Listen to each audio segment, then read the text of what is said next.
అండి కాశ్మీర్లో doll lake దగ్గర ఈ మనకు వనజ గారు ఏదైతే చెప్పారో శివాలయము, దాంతోపాటు కృష్ణుడి గుడి వేరువేరు గుళ్ళే కానీ ఒకటి దగ్గర నివాసం ఉంటాయి కాబట్టి అక్కడ కొలువు ఉన్నాయి 2 గుళ్ళు. మరి ఆ గుళ్ళ గురించి ప్రత్యేకత చెప్పారు. ఆ శివాలయంలో మనం ఏదైతే కోరుకుంటామో అది ఖచ్చితంగా నెరవేరుతుంది ఆ కోరిక అనేసి చాలామంది నమ్ముతూ ఉంటారు. నిజంగానే ఆ నమ్మకం మాత్రం ఎక్కడ ఒమ్ముగాలేదు. ఎందుకంటే చాలామంది చెప్తారు శివాలయం చూడడానికి కూడా చాలా చూడముచ్చటగా ఉంటుందండి. చాలా పెద్ద శివాలయం, మనము లింగం మాత్రం చాలా పెద్దగా ఉంటుంది.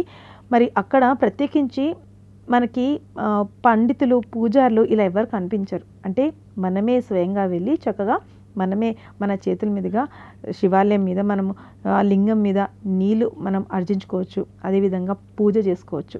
చక్కగా ఒకళ్ళ తర్వాత ఒకళ్ళు చక్కగా డిసిప్లిన్గా పాటించుకుంటూ ప్రతి ఒక్కళ్ళు వారి వారి కోరికలతో పాటు ప్రశాంతంగా పూజ చేసుకోవచ్చు అనమాట ఆ శివాలయంలో. నిజంగానే ఎలాంటి కోరికలు కోరుకున్నా సరే అక్కడ నెరవేరుతుంది అనేసి చాలామంది చెప్తుంటారు.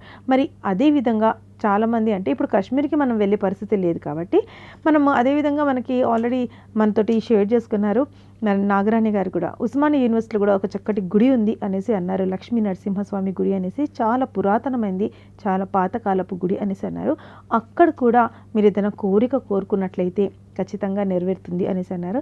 చేసేది ఏం లేదు, జస్ట్ మనము కోరిక కోరుకున్న తర్వాత లక్ష్మీ నరసింహస్వామికి మనము తులసి దళం అంటుంటారు కదా, మన తులసి మాల ఎక్కించి మరి దద్దోజనం ప్రత్యేకించి అంట మరి ప్రసాదం దద్దోజనం మనము ఒక నలుగురిలో పంచినా ప్రసాదంలో పెట్టినా సరే మన కోరిక నెరవేరిన తర్వాత ఖచ్చితంగా కోరిక నెరవేరుతుంది అనేసి తన ఎక్స్పీరియన్సే తను మనతో పాటు షేర్ చేసుకున్నారనమాట.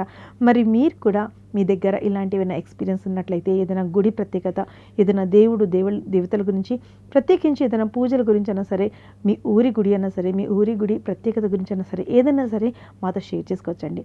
మన ఊరు మన గుడి కార్యక్రమంలో అందరికీ స్వాగతం. అందరూ వారి వారి మాటల్లో మాట్లాడుకోవచ్చు. మరి స్క్రీన్ పైన కనిపించే నెంబర్కి కాల్ చేసినట్లయితే మీరు కూడా మీ ఎక్స్పీరియన్స్ నాతో షేర్ చేసుకొని 10 మందికి వినిపించుకోవచ్చు.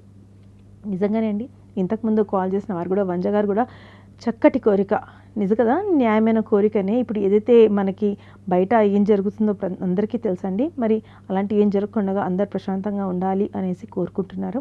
మరి ఈ కోరిక అందరిదే. ఎందుకంటే సామాన్య ప్రజలు ఎవరైతే అమాయక ప్రజలు ఉంటారో వాళ్ళకే నష్టం ఎక్కువ జరుగుతుంటుంది అనేసి అంటుంటారు. దేశం అనేది అల్లడిల్లిపోతుంటుంది.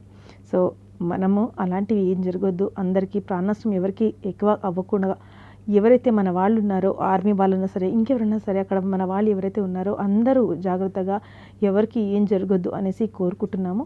అందరూ హాయిగా సంతోషంగా అన్నీ సమాప్తం అవ్వాలనేసి అనుకుంటున్నాను. మరి అదేవిధంగా చూసుకున్నట్లయితే మన ఊరు మన గుడి కార్యక్రమంలో నేను ఈరోజు శుక్రవారం రోజు గురించి నేను చాలా చెప్పానండి. మరి నేను పాటించేది లక్ష్మీ అమ్మవారి తోటి కాబట్టి లక్ష్మీ అమ్మవారి గురించి నేను ఎక్కువ మాట్లాడాలనుకుంటున్నాను. ఇక్కడ మనకి ఆర్కేపురం, మనము కొత్తపేట దగ్గరకు వెళ్ళి చూసినట్లయితే కొత్తపేట దగ్గర చూసినట్లయితే మనకి అష్టలక్ష్మి గుడి ఉందండి. అవునండి, అష్టలక్ష్మి గుడి అనేది చాలా తక్కువ మనకి కనిపిస్తుంటుంది. ప్రత్యేకించి మనము ఎన్నో గుళ్ళు ఎక్కడ చూసినా మనం హనుమాన్ టెంపుల్ చూస్తాము, శ్రీరాముల వారి టెంపుల్ చూస్తాము, అదేవిధంగా మనకి లక్ష్మీ నరసింహస్వామి టెంపుల్ అయినా సరే మనకి చాలా కనిపిస్తుంటాయి. మరి ఇలా చాలా గుళ్ళే ఉంటాయి, కానీ మనకి అష్టలక్ష్మి గుడి అనేది చాలా తక్కువ కనిపిస్తుంటుంది. దానికి నియమాలు ఉంటాయంట. ఆ గుడి కట్టించాలన్నా సరే దానికి నియమాలు ఉంటాయి అనేసి అంటుంటారు. అంటే ఖచ్చితంగా ఆ స్థలం అనేది ఈశాన్య మూలంలో ఉండి అక్కడ ఈశాన్య మూలంలోనే ఆ గుడి కట్టాలి అనేసి దానికి ఒక నియమం ఉందంట. మరి అదేవిధంగా చూసుకున్నట్లయితే చాలా తక్కువ మనం అష్టలక్ష్మి గుడి చూస్తుంటాము. మరి కొత్తపేటలో ఉన్న ఆ అష్టలక్ష్మి గుడికి చాలామందే వెళ్ళి ఉండొచ్చు. నిజంగా చెప్పాలంటే ప్రతి గుడిలో ఒక పాజిటివ్ ఎనర్జీ ఉంటుంది. మనం ఎంత మనసులో ఎంత మనము ఆందోళన చెందినా సరే, మన మనసు బాగాలేకపోయినా సరే గుడికి వెళ్ళి మనం కళ్ళు మూసుకొని అలా కొంచెంసేపు ప్రశాంతంగా కూర్చుంటే మన మనసు కుదుట పడుతుంది అనేసి అంటుంటారు. అది ఎందుకంటే మన మనసులో ఉన్న ఆ నెగిటివిటీ, ఆ పాజిటివ్నెస్ మొత్తం తొలగించేస్తుంది. ఇంకో విషయం చెప్తుంటారండి, ఎంతో దూరం నుంచి చాలామంది గుడికి వెళ్తారు. మరి గుడికి వెళ్ళినప్పుడు దేవుడికి దండం పెట్టుకునేటప్పుడు కళ్ళు మూసుకుంటుంటారు. మరి అంత దూరం నుంచి మీరు దేవతకి చూడడానికి వెళ్తారు కదా! మరి కళ్ళు మూసుకొని దేవుళ్ళకి కోరుకునే కంటే కళ్ళు తెరిచి నిండుగా దేవుళ్ళకి కొలుచుకుంటూ వారికి చక్కగా చూడండి. ఎందుకంటే ఆ పాజిటివ్ ఎనర్జీ అనేది మనలో ఫీల్ అవుతుంది. ఇలా చాలానే ఉన్నాయి. నిజంగా చెప్పాలనుకుంటే, ఇలాంటివి పఠించాలనుకుంటే చాలానే ఉన్నాయి.